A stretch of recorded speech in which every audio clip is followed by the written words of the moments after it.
Hello, today I'm going to be talking about Azure DevOps software from Microsoft. But first, just what is DevOps anyway? DevOps is defined by Atlassian as a partnership between software development and IT operations, emphasizing collaboration.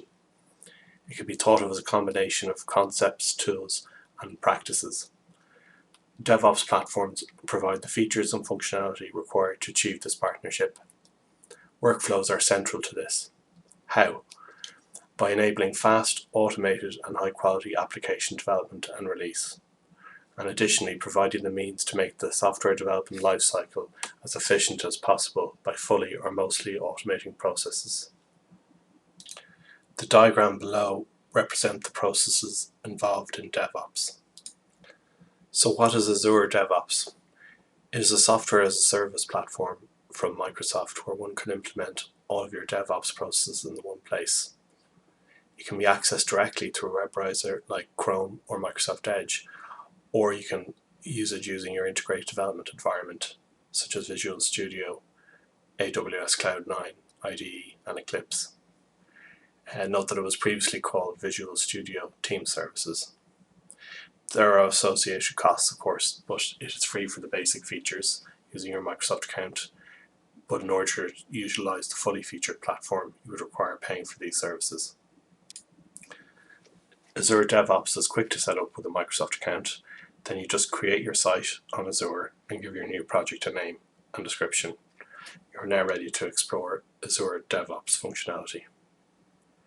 There are 5 core services provided, and these are all very powerful once integrated. However, for this presentation we will be concentrating on number 1, Azure Boards. Later I'll introduce Azure Test Plans and speak about its features. So let's take a look now at Azure DevOps.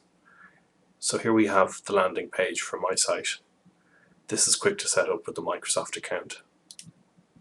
When you initially sign up, you need to create a project. As you can see, I've already created my project here called Digital Businesses Analysis. If I click onto this, it will bring me into the main menu of Azure DevOps.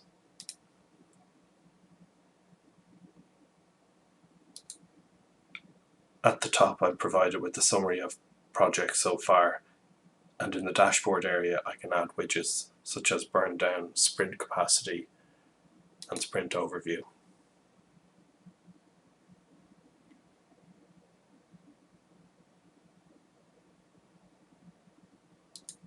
There is also a wiki section where team members can share knowledge. Moving on to Azure Boards. In the first section, you'll see all the current work items that I've created for this project.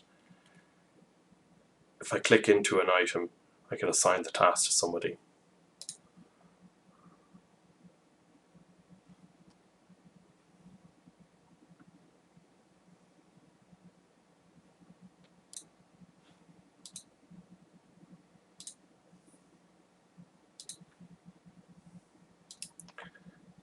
Additionally, I can set a priority here.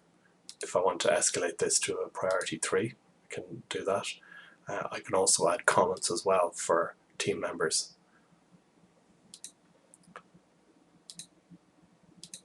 The second section here is boards, and this is where you're presented with a classic Kanban board.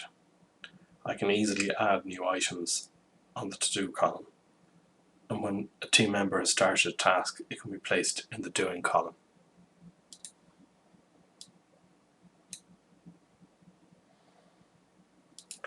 Finally, when a task is done, we can move it to the done area and will be marked as complete.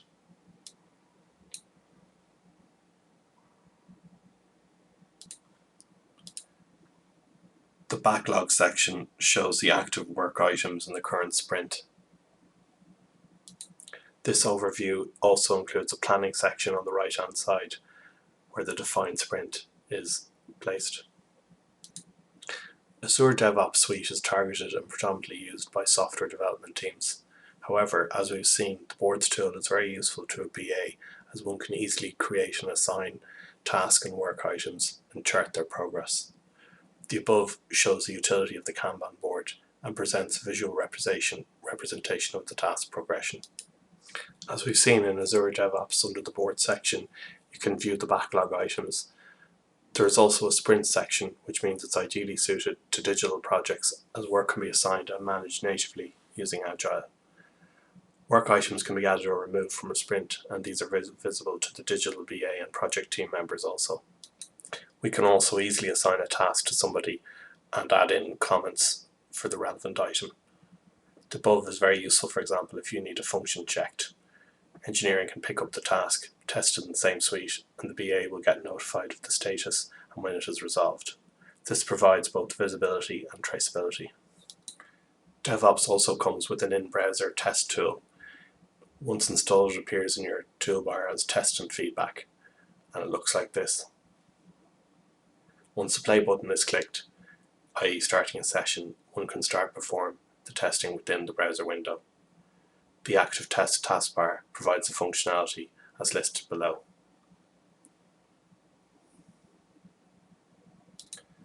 The test plans functionality of Azure DevOps certainly provides a unified and central view of all your test cases. You can create manual tests specifying the test steps and expected outcomes. Additionally, automated tests can be utilized and are executed as part of the continuous integration, continuous delivery, or CI/CD process. Test reports can be viewed by the DBA and project team in Azure Test Plans, and they provide a centralized place to view all of the tests, including user acceptance tests. You can add and view these tests from the Kanban board and run them also. In order to get the full test management capabilities, however, you would need to upgrade to Test Manager. So in conclusion, Azure DevOps is quick and easy to set up. It offers one place for all your DevOps processes. The caveat is that in order to make full use of the suite, a subscription would need to be made. However, pricing is appropriately tiered, which reduces the barrier to entry. I can see great value here, especially with the inbuilt Kanban boards, which are very useful, making it easy to assign and track task progression. Additionally, the sprint tool allows for clear and transparent sprint planning. Overall, from a digital business analysis perspective, it is definitely a platform worth considering. Thank you. That concludes this presentation.